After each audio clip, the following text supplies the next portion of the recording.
തസ്കിയ 149. വഇന്നമൽ ഹുർറു മൻ ലം യൻസ മുഹ്സിനഹു യൗമൻ വഅഹ്സന മാ അഅതാഹു യുഅതീഹി വൽ ഖസ്ബു യഹ്മിലു ഫീ ഉംബൂബിഹി അസലാ ലിമൻ ലഹുൽ മാഅ ബിത്തശ്ദീബി യസ്ഖീഹി.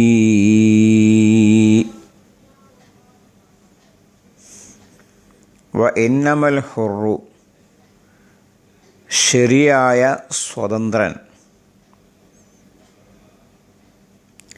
മൻ ലം യൻസ മുഹ്സിനഹു യൗമൻ, ഏതെങ്കിലും ഒരു ദിവസം തനിക്ക് നന്മ ചെയ്തവനെ മറക്കാതിരിക്കുന്നവനാണ് ശരിയായ സ്വതന്ത്രൻ.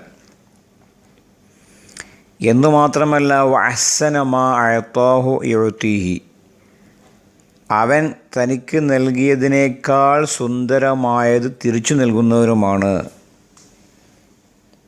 സ്വതന്ത്രൻ്റെ ഗുണമെന്താണെന്ന് ചോദിച്ചാൽ, എന്തെങ്കിലും ഒരു ദിവസം തനിക്ക് ഏതെങ്കിലും വിധേന നന്മ ഒരാൾ ചെയ്തിട്ടുണ്ടെങ്കിൽ അവനെ മറക്കാതിരിക്കുകയും അവൻ തന്നതിനേക്കാൾ മെച്ചപ്പെട്ടത് തിരിച്ചു നൽകുകയും ചെയ്യുന്നവരാണ് സ്വതന്ത്രൻ. വൽ ഖസ്ബു യഹ്മിലു ഫീ ഉംബൂബിഹി അസലൻ, കരിമ്പ് അതിൻ്റെ തടിയിൽ നല്ല മധുരമുള്ള നീര്, തേൻ അത് വഹിക്കുന്നു. ലിമൻ, ഒരാൾക്ക് വേണ്ടി. ലഹു, ആ കരിമ്പിന്, അൽ മാ യസ്കീഹി, വെള്ളം കുടിപ്പിക്കുന്നവർക്ക് വേണ്ടി. ബിത്തശ്ദീബി, അതിൻ്റെ കൊമ്പ് വികൃതമാകുമ്പോൾ വെട്ടിക്കൊടുത്തുകൊണ്ടും അതിൻ്റെ ഉണങ്ങിയ ഇലകൾ മാറ്റിക്കൊണ്ടും വൃത്തിയാക്കി കൊണ്ട് നടക്കുകയും അതിന് വെള്ളം കുടിപ്പിക്കുകയും ചെയ്യുന്ന ആ യജമാനു വേണ്ടി കരിമ്പ് തിരിച്ചു കൊടുക്കുന്നത് നല്ല മധുരമുള്ള പഞ്ചസാരയാണ്, തേനാണ്, നല്ല ജ്യൂസാണ്. ആ കരിമ്പ് സ്വതന്ത്രനാണ്. ഇതുപോലെ സ്വതന്ത്രനായിരിക്കണം മനുഷ്യൻ. തനിക്ക് നന്മ ചെയ്യുന്നവരോട് അതിനേക്കാൾ ഉപരിയായി നന്മ കൊണ്ട് അയാളെ സന്തോഷിപ്പിക്കണം. വളരെ പ്രസക്തമായൊരു ഉപദേശം. സ്വതന്ത്രൻ എന്ന് പറഞ്ഞാൽ മനസ്സ് സ്വാതന്ത്ര്യം ലഭിച്ചവൻ എന്നാണ് അതിൻ്റെ അർത്ഥം.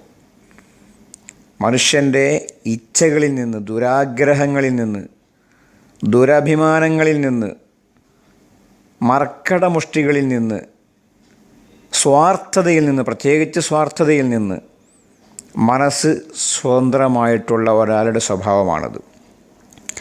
അവൻ തനിക്ക് നന്മ ചെയ്ത് എപ്പോഴെങ്കിലും നന്മ ചെയ്തവനെ മറക്കാത്തവനായിരിക്കും. തിരിച്ചു നൽകുന്നത് അവൻ നൽകിയതിനേക്കാൾ സുന്ദരവുമായിരിക്കും. ഇത് പറയുന്ന സമയത്ത് ആത്യന്തികമായി നാം ചിന്തിക്കേണ്ട പ്രധാനപ്പെട്ടൊരു വിഷയം, ഏറ്റവും വലിയ മുഹ്സിൻ ആരാണ്? അള്ളാഹുവാണ്. അവൻ്റെ ഇഹ്സാനെ കവച്ചു വെക്കാൻ ഒരാൾക്കും സാധിക്കുകയില്ല. അപ്പം അള്ളാഹുവിനൊരിക്കലും മറക്കാത്തവനാണ് മനസ്സിന് സ്വാതന്ത്ര്യം ലഭിച്ചവൻ. അള്ളാഹുവിനെ മറന്നുകൊണ്ട് അവന് ജീവിക്കാൻ കഴിയില്ല. ഓരോ സെക്കൻഡുകളിലും എന്തൊക്കെയാണ് നിഅമത്തുകൾ അള്ളാഹു ചെയ്തുകൊണ്ടിരിക്കുന്നത്, അതൊക്കെ അവൻ്റെ ഇഹ്സാനിൻ്റെ ഭാഗമാണ്. അവനെ മറക്കാൻ കഴിയുമോ? നമുക്കൊരു വലിയ കടബാധ്യത വന്നു. ആ കടം തീർക്കാൻ വേണ്ടി ഒരാൾ നമ്മെ സഹായിച്ചു, കാശു തന്ന് സഹായിച്ചാൽ അവനൊരു ബാഹ്യമായ മുഹ്സിനാണ്, നന്മ ചെയ്തവനാണ്. നമുക്കവരുടെ കടപ്പാടുണ്ട്, ആ കടപ്പാട് നാം അറിയിക്കുകയും ചെയ്യും. എന്നാൽ ഓരോ നിമിഷാർദ്ധത്തിലും ലോകത്തൊരു ശക്തിക്കും സാധിക്കാത്ത നന്മകൾ ചെയ്തുകൊണ്ടിരിക്കുന്ന അള്ളാഹുവിനെ ഒരു സെക്കൻഡ് പോലും മറക്കാൻ നമുക്ക് കഴിയില്ലെന്നു മാത്രമല്ല, നമുക്ക് അങ്ങോട്ട് തിരിച്ചു നൽകാൻ ഒരുപാട് കാര്യങ്ങളുണ്ട്. ഏറ്റവും നല്ലത് ശുക്ർ, ഇസ്തിഗ്ഫാറുകൾ, സ്വലാത്തുകൾ, നിസ്കാരങ്ങൾ, അതൊക്കെ അതിൽപ്പെട്ടതാണ്. രണ്ടാമത്തെ മുഹ്സിൻ മഹാനായ മുഹമ്മദ് റസൂലുള്ളാഹി സ്വല്ലല്ലാഹു അലൈഹി വസല്ലമ തങ്ങളാണ്. അൻത ഉമ്മുൻ അം അബുൻ മാ റഅയ്നാ ഫീഹിമാ മിസ്ല ഹുസ്നിക ഖത്തു യാ സയ്യിദി ഖൈറൻ നബി. പിതാവിലും മാതാവിലും ദർശിക്കാത്ത ഇഹ്സാൻ മഹാനായ നബി സല്ലല്ലാഹു അലൈഹി വസല്ലമ തങ്ങളിൽ നാം ദർശിക്കുന്നു, കാണുന്നു, നമുക്ക് അവിടുന്ന് നൽകിയിട്ടുമുണ്ട്. അതുകൊണ്ട് തന്നെ അൽ ഹുറു മല്ലം യൻസ മുഹ്സിനഹു, തനിക്ക് നന്മ ചെയ്തവനെ മറക്കാത്തവനാണ് സ്വതന്ത്രൻ. അതുകൊണ്ടാണ് മുസ്ലിമീങ്ങളായ നമ്മളൊക്കെയും എല്ലാ ദിവസവും മഹാനായ റസൂലുള്ളാഹി തങ്ങളെ സ്മരിച്ചുകൊണ്ടിരിക്കുന്നു, നിസ്കാരത്തിലും മറ്റുമായിട്ട്.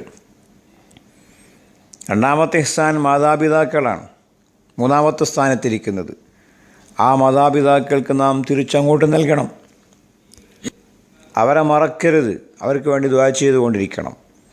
വന്യരായ ഗുരുനാഥന്മാർ നമുക്ക് ഇഹ്സാൻ ചെയ്തവരാണ്, ഇൽമു പറഞ്ഞു വന്നവരാണ്.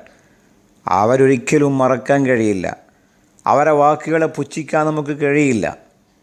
അവരെ സ്നേഹിക്കുകയും ബഹുമാനിക്കുകയും അവരുടെ നിർദ്ദേശങ്ങൾ പാലിക്കുകയും സ്വീകരിക്കുകയും ചെയ്യുന്നവനാണ് സ്വതന്ത്രൻ.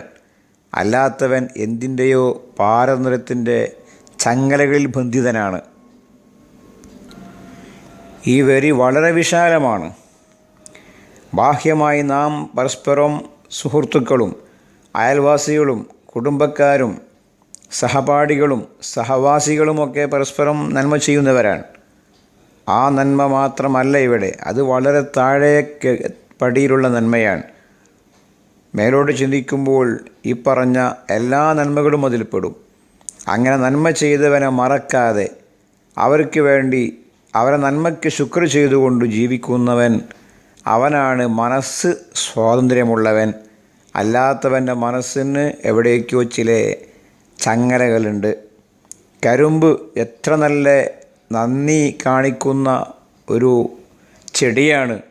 അതിന് വെള്ളം നനയ്ക്കുന്ന വ്യക്തിക്ക് വേണ്ടി സമൃദ്ധമായി അത് മധുരം നൽകുന്നു, തേൻ നൽകുന്നു, ജ്യൂസ് നൽകുന്നു.